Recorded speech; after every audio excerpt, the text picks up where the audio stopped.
ओम नमः सिद्धेभ्य। चलिए चलते हैं सिद्ध क्षेत्र हस्तिनापुर जी। यह सिद्ध क्षेत्र भी है, अतिशय क्षेत्र भी है और तीर्थ क्षेत्र भी है। क्यों? क्योंकि यहाँ पर शाश्वत भूमि होने से तीर्थंकरों की जन्म कल्याणक की भूमि है, किंतु हुंडा अवसर्पणी काल के कारण कुछ तीर्थंकरों का यहाँ पर जन्म हुआ और बाकी अन्य अन्य जगहों पर उनका जन्म हुआ। तो आज यहाँ पर पंचकल्याणक का महामहोत्सव है, जहाँ पाषाण में परमात्मा बनते हैं। ऐसे पंचकल्याणक महोत्सव में यहाँ पर जनवाणी विराजमान करने का, आहार दान करने का और परमात्मा बनने का अपूर्व अवसर यहाँ पर प्राप्त हुआ। तो आइए कुछ यादगार झलकियाँ यहाँ पर देखते हैं इस पंचकल्याणक महामहोत्सव की। सबसे पहले पंचकल्याणक पर्व के दिन होता है झंडा वंदन, ध्वजारोहण और जिनवाणी विराजमान, जिसमें महासौभाग्य से हमें लाभ मिला जिनवाणी विराजमान करने का।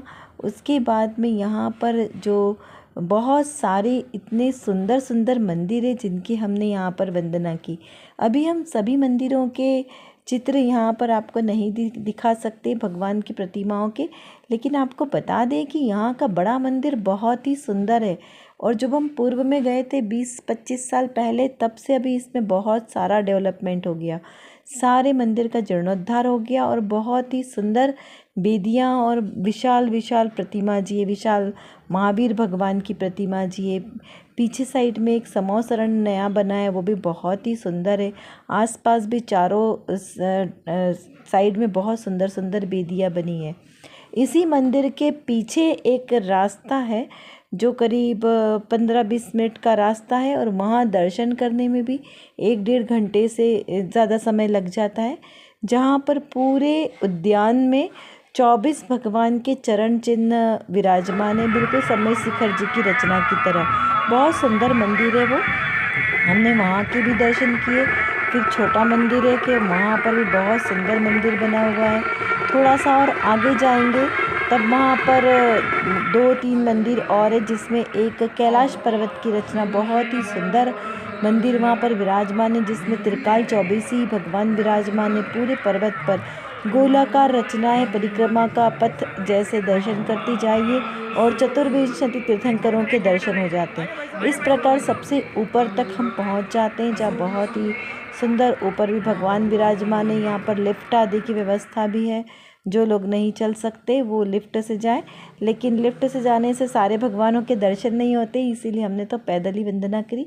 सब भगवानों के दर्शन किए और वहाँ से जो नज़ारा दिखता है पूरे हस्तिनापुर जी का, बहुत ही अद्भुत गज़ब अजब गज़ब का नज़ारा वहाँ से दिखाई देता है। और पास में त्रिलोक तीर्थ मंदिर, जो बहुत प्राचीन मंदिर, प्रसिद्ध मंदिर है, जहाँ जम्बूद्वीप की बहुत ही सुंदर और विशालकाय रचना बनी है। बहुत ही अद्भुत मंदिर वहाँ के सभी ध्यान मंदिर, त्रिलोक जो तीर्थों की रचना है, 3 लोक की रचना, बहुत ही सुंदर रचना है वहाँ पर। ये भी आप जो फ़ोटोज़ देख रहे हैं ये पंचकल्याणक में म्यूज़ियम का है। बहुत ही सुंदर म्यूज़ियम भी था। और आप देखते जा रहे हैं जैसे पीछे कि जन्म कल्याणक का महोत्सव आ रहा है। बहुत धूमधाम से हमने वहाँ पर लाभ लिया। ये मंडल विधान बहुत ही अद्भुत मंडल विधान था। ये बेदी शुद्धि का दिन आया जब हमने अपने हाथों को पवित्र किया श्री जी भगवान की बेदी शुद्धि करके।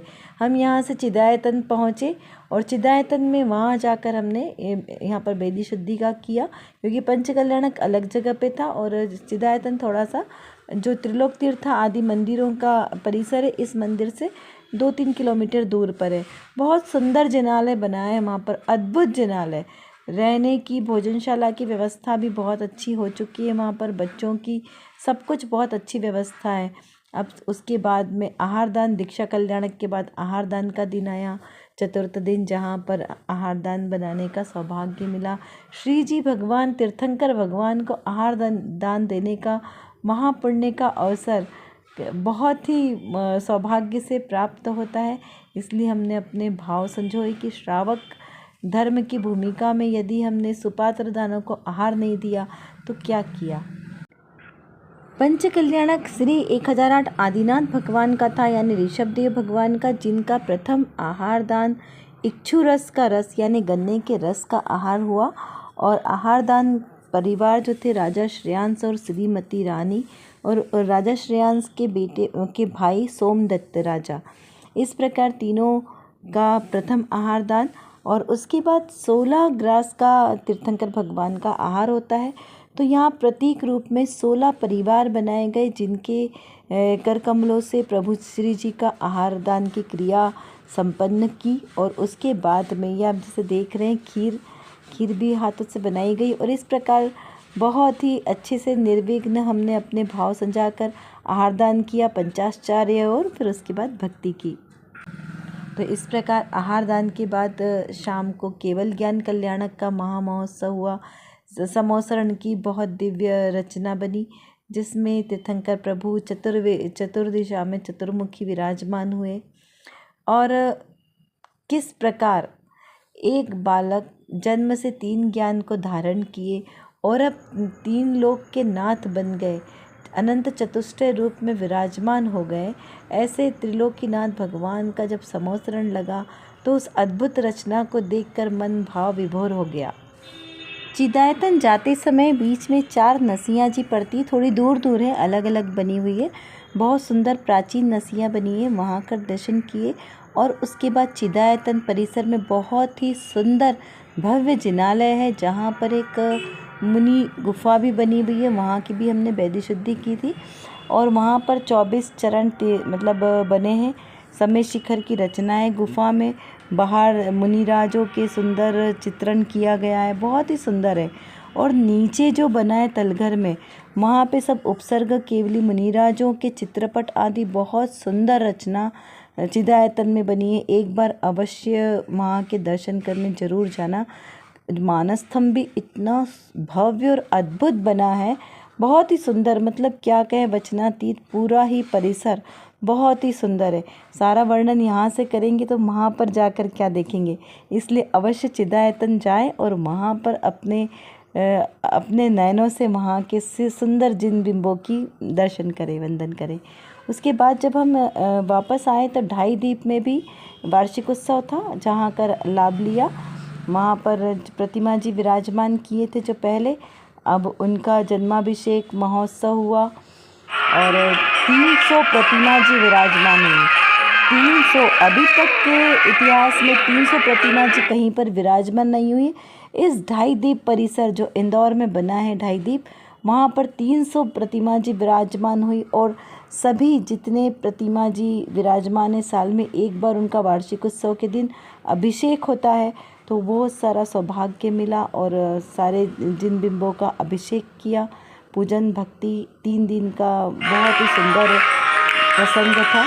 तो आनंद पूर्वक वहाँ पर भी हमने ये लाभ लिया।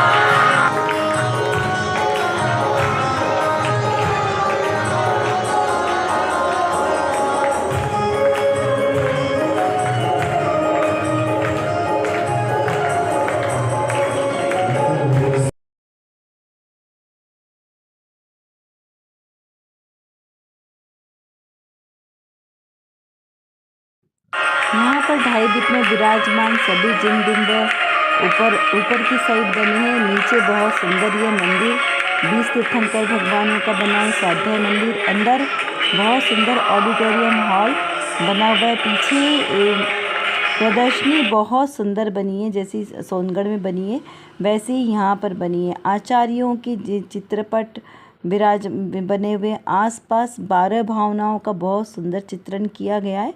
ये बाहर के साइड में अभी इस तरीके से डोडरमल जी और कुंदकुंदाचार्य देव ऐसे इनकी यहाँ पर मूर्तियाँ विराजमान की थी। और यही अंदर भी रखी हुई है जो आचार्य देव कुंदकुंदाचार्य देव की बहुत ही सुंदर अद्भुत जिनालय है। कुल 1165 श्रीजिन विराजमान है यहाँ पर। और बच्चों का, बालकों का हॉस्टल भी है जहाँ पर बच्चे लौकिक और धार्मिक दोनों ही शिक्षा का यहाँ पर अध्ययन करते हैं। जरूर जिनालय के दर्शन करने पधारें इंदौर। जय जिनेंद्र।